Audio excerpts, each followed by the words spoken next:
como sempre, rezamos a oração da liturgia do dia, da missa de hoje. Ó Deus, que abris as portas do reino dos céus aos que renasceram pela água e pelo Espírito Santo, aumentai em vossos filhos e filhas a graça que lhes destes, para que, purificados de todo o pecado, obtenham os bens que prometestes. Por nosso Senhor Jesus Cristo, vosso Filho, na unidade do Espírito Santo. Amém. Então, o trecho do Evangelho de hoje é sempre retomando o tema da Eucaristia, que é um tema muito importante e fundamental para este tempo da Páscoa, porque nos faz refletir sobre a nossa identidade como comunidade das testemunhas do ressuscitado, ou seja, o corpo de Cristo, e, portanto, a Eucaristia é a nossa identidade. E todo esse capítulo 6, né? Evidentemente, já falamos do sinal do pão e também o sinal de Jesus caminha sobre as águas, mas esse capítulo 6 vai nos conduzindo, num crescendo sobre o tema da Eucaristia, que, naturalmente, né, quando chegar o momento, eu farei, né, uma referência mais direta e explícita, né, qual é o auge, né, o ponto mais alto desse capítulo, um pouco mais para frente. Então, aqui o texto, né, como nos propõe a liturgia, retoma dizendo que, naquele tempo, a multidão perguntou a Jesus. Mas naquele contexto bem preciso, depois de Jesus ter multiplicado os pães e os peixes, depois de Jesus ter feito aquela provocação, vocês estão me procurando, não porque viram os sinais, mas porque se saciaram. E aí, ontem Jesus dizia, né, no trecho anterior a este, que fazer a vontade de Deus, realizar as obras de Deus, é crer naquele que Deus enviou. Então isso é o ponto fundamental para nós prosseguirmos hoje, porque a multidão pergunta: que sinal realizas para que possamos crer em ti, ou seja, ver e crer em ti? Isso aqui coloca uma realidade muitas vezes nossa, não é? Deus nos dá tantos sinais, até a própria experiência que nós temos, né? É uma experiência enriquecida com tantas provas, com tantos sinais, e quando nós estamos diante de uma provação, aí vem sempre aquela tentação de pedir um sinal, ou pelo menos perguntar: será que nós vamos superar essa situação? E aí é preciso fazer uma retrospectiva de memória, e aí nós vamos encontrar na nossa própria experiência já provas, né, de que Deus nos socorreu, de que Deus se fez presente, de que Deus, né, nos ajudou. Então, se Ele fez uma vez, então nós deveríamos ter a certeza que Ele não nos abandonará. Mas a multidão provoca Jesus. Então, qual é o sinal que você realiza? Jesus tinha acabado de fazer um sinal. Isso é a ironia, né? Como é que tinha acabado de fazer um sinal e agora o povo está pedindo um sinal. Essa coisa assim de uma insatisfação, né? Nós muitas vezes parece que também do ponto de vista da fé agimos como crianças, né? Crianças um tanto insatisfeitas, como uma criança que recebe um brinquedo, né? E daqui a pouco quer outro, né? Parece que queria tanto aquele lá, quando recebeu, né, brincou e jogou para lá. Então, às vezes, nós também temos essas atitudes imaturas na fé. Temos tantos sinais que Deus nos dá, né, antes de nós pedirmos, e nós não somos capazes de reconhecer, de ver isso, e estamos sempre insistindo, né, que Deus nos dê um outro sinal. Pois bem, então, eles até relembram, né, também um tema muito coerente com todo esse contexto do capítulo 6, que é o tema da Páscoa. Se vocês lembram, no primeiro versículo dizia que Jesus atravessou para o outro lado, né, chegando lá na montanha, era o tempo da Páscoa, né, estava na proximidade da Páscoa e tudo isso. Então nós estamos nesse contexto pascal. E, portanto, ao longo desse capítulo aparecem, né, vários temas afins, né, temas relacionados ao tema central, que é a nova Páscoa. E aí eles relembram, até dizem, né, como está na Escritura. Os nossos pais comeram o maná do deserto. E como está na Escritura, pão do céu deu-lhes a comer. Então aqui entramos num tema que é aquela dificuldade do Antigo Testamento, quando o povo sai do Egito, está no deserto, a dificuldade de encontrar comida. Isso se torna uma provação para o povo, porque começa a reclamar, a murmurar. Aí depois de murmurar tanto, então Deus manda o maná. É interessante, né? E aí eu gostaria de lembrar o que significa esta palavra maná. Quem quiser anotar, pode anotar no livro do Êxodo, capítulo 16, que fala desse episódio que essa multidão recorda Jesus. Mas eu vou destacar aqui somente um pequeno trecho, porque nos ajuda, está até como uma iluminação, uma chave de leitura para essas palavras de Jesus. Então, no livro do Êxodo, capítulo 16, do versículo 14 em diante, diz assim: quando se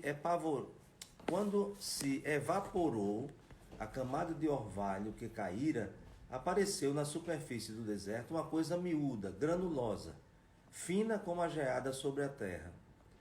Tendo visto isso, os filhos de Israel disseram entre si: que é isto? Pois não sabia o que era. Disse-lhes Moisés: isto é o pão que Deus vos deu para o vosso alimento. Então, essa pergunta do povo, o que é isto? Então, essa pergunta deu o nome àquilo, maná. Né? Em hebraico, então, geralmente quando tem esse M, né, introduz uma pergunta. Então, o que é isto? Então, em hebraico se diz manor, né? Maná. Então, o que é isto? Então, essa palavra maná, ela é uma pergunta. O que é isto? E aí, o que é que Moisés responde? Isto é o pão que Deus vos deu para o vosso alimento. Então, retomando aqui a palavra de Jesus, então, Jesus diz, né? Em verdade vos digo, não foi Moisés quem vos deu o pão que veio do céu, é meu Pai que vos dá o verdadeiro pão do céu. Pois o pão de Deus é aquele que desceu do céu e dá vida ao mundo. Então, veja esse grande anúncio que Jesus faz, não é? De que Ele é o alimento para a vida do mundo. Né? E esse alimento Ele nos dá justamente como o verdadeiro pão do céu. E é muito importante, não é, que nós, cristãos, que temos um jeito peculiar de ler a Escritura, né? A Escritura do Antigo Testamento, nós precisamos fazer a relação, né, que existe entre o Antigo e o Novo Testamento, que são dois tipos. Uma relação de continuidade, e portanto o Novo Testamento está cheio de citações, nós temos pelo menos 500 citações explícitas do Antigo Testamento, do Novo Testamento, e vemos a continuidade, a realização, né? Então, as promessas e o cumprimento das promessas. E há também um outro tipo de relação que é descontinuidade. E o que é essa descontinuidade? É que supera, né? Então, vai para além de uma simples lógica. O Antigo Testamento disse isso, anunciou isso, e o Novo Testamento cumpriu isso. Não, mas cumpriu de forma excelente. Né? Foi para além, né? Transcendeu até mesmo aquela expectativa. Então, o Antigo Testamento dizia que Deus vai enviar o seu Messias, né? Que Deus vai enviar aquele que vai conduzir o povo e assim por diante. Como fez no Antigo Testamento com Moisés, os profetas, os reis e assim por diante. Mas o Novo Testamento tem uma coisa excelente. Isto é, Deus vai enviar, vai. Deus enviou, enviou. Agora a surpresa é que ele enviou o seu filho. Então isso é que não se esperava. Então há uma descontinuidade. Mas é muito importante que a gente sempre veja a relação que existe entre o Antigo e o Novo Testamento para poder compreender o Novo Testamento. Todo mundo Recordem até na própria celebração da missa, nós dizemos assim, na narração da instituição, então Jesus pegou o pão, deu graças, partiu e entregou e disse: isto é o meu corpo que é entregue por vós. Então, quem conhece, né, esse contexto do Antigo Testamento, o contexto do maná, o contexto do pão, né, que caiu, né, daquele granulado que estava ali na superfície e que alimentou o povo 40 anos, e sabendo que essa palavra maná tem um significado, não é o nome da coisa, né, mas é perguntando o que é aquela coisa.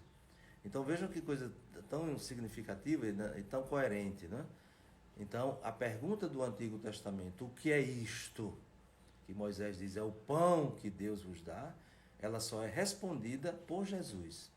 E qual é a resposta de Jesus? Diante das perguntas já do Antigo Testamento, o que é isto? A resposta de Jesus é, isto é o meu corpo que é entregue por vós. Isto é a Eucaristia. Então a Eucaristia é simplesmente um rito, uma celebração, é um momento de louvor, um momento de reunir a comunidade, né, para fazer uma espécie de uma celebração religiosa, uma festa religiosa. Não, a Eucaristia é o testemunho de que essa pergunta que perpassou desde a Páscoa antiga até a Páscoa de Jesus foi respondida. Então o povo perguntou, o que é isto? E Jesus respondeu, isto é o meu corpo. E diante dessa resposta de Jesus, a igreja, ela renova, né, constantemente esse seu pedido, né, que era o pedido da multidão, Senhor, dá-nos sempre deste pão. Então, todos os dias a igreja faz esse pedido e o Senhor atende justamente quando nós celebramos a Eucaristia, né, quando se atualiza essa resposta de Jesus, não uma resposta teórica, mas uma resposta muito concreta, ele renovando a sua entrega, né, renovando o seu compromisso e o seu desejo de permanecer conosco. Não é por nada que no momento em que Jesus ensina a rezar o Pai Nosso, o que ele diz? Diz justamente isso, né? O pão nosso de cada dia nos dai hoje. Então, esse pão nosso, né, o pão descido do céu, é também o pedido que nós fazemos a cada oração que nós rezamos, a oração do Pai Nosso. Aqui também nesse texto, né, quando a multidão relembra, né, que diz que, como a Escritura diz, né, o pão do céu deu-lhes a comer. Existem dois textos interessantes, um do Salmo 78, que faz um pouco a releitura da história do povo, sobretudo desse período da saída do Egito, né, da peregrinação pelo deserto. Então, no Salmo 78, versículo 24, diz assim: para os alimentar, fez chover o maná, deu para eles o trigo do céu. Cada um comeu o pão dos fortes, mandou-lhes provisões em fartura. Então vejam como o Antigo Testamento, né, fala desse maná, né, desse alimento, né, que veio em socorro do povo, já de uma forma assim, muito, muito grandiosa, né? Imagine chamar o pão do céu, chamar o trigo do céu, chamar o pão dos fortes. Agora vocês imaginem quando esse pão não é só uma pergunta, mas esse pão é uma resposta, né? Imaginem quando esse pão é o próprio Jesus, né? Ele é o Senhor que dá a vida, ele é aquele que nos fortalece. Também outro texto, agora para concluir, do livro da Sabedoria, no capítulo 16 também, né? Vejam, nós vimos o livro do Êxodo 16, e agora nós passamos para o livro da Sabedoria, no capítulo 16, versículo 20. Também quando retoma esse tema, né, das codornizes e do maná. Então no versículo 20 diz assim: ao teu povo ao contrário, nutriste com o alimento dos anjos, proporcionando do céu graciosamente um pão de 1000 sabores ao gosto de todos. Então, essa passagem, né, da Escritura, e esse tema que nós retomamos quando fazemos a bênção do Santíssimo, né, quando o Padre diz, do céu lhes destes o pão, e a comunidade responde que contém todo o sabor. É tirado justamente daqui. Então, proporcionando do céu um pão, né? E o que é esse pão? O pão de 1000 sabores, ao gosto de todos. Então, por isso que a gente responde que contém todo o sabor. Então, toda a teologia, né, eucarística, ela tem a sua fundamentação na Sagrada Escritura, por isso que o Antigo Testamento é importante, porque vai criando essa expectativa, mas para nós a Eucaristia supera, né, aquilo que na Escritura se anuncia, né, porque é o modo como isso se concretiza, né, é o novo que aparece na Eucaristia. Então, que cresçamos nesse amor, né, a Eucaristia, não é um simples rito, né, uma celebração, um culto, né, como cada religião tem o seu culto, tem a sua expressão comunitária, não, a Eucaristia é mais do que isso, né? Nós cremos, né, que a Eucaristia é esse pão descido do céu para a vida do mundo, é esse pão dado por Deus, é o seu Filho entregue, né, já no capítulo 3 de São João, naquela conversa com Nicodemos, Jesus disse, Deus amou tanto o mundo que enviou o seu Filho ao mundo para que o mundo seja salvo por ele. E essa salvação de Deus se atualiza, se faz presente, né, no sinal, no sacramento, que é a Eucaristia. Então desejo a todos um bom dia e que desça sobre vós a bênção de Deus Todo-Poderoso, Pai, Filho e Espírito Santo. Amém. E obrigado por participar conosco neste momento.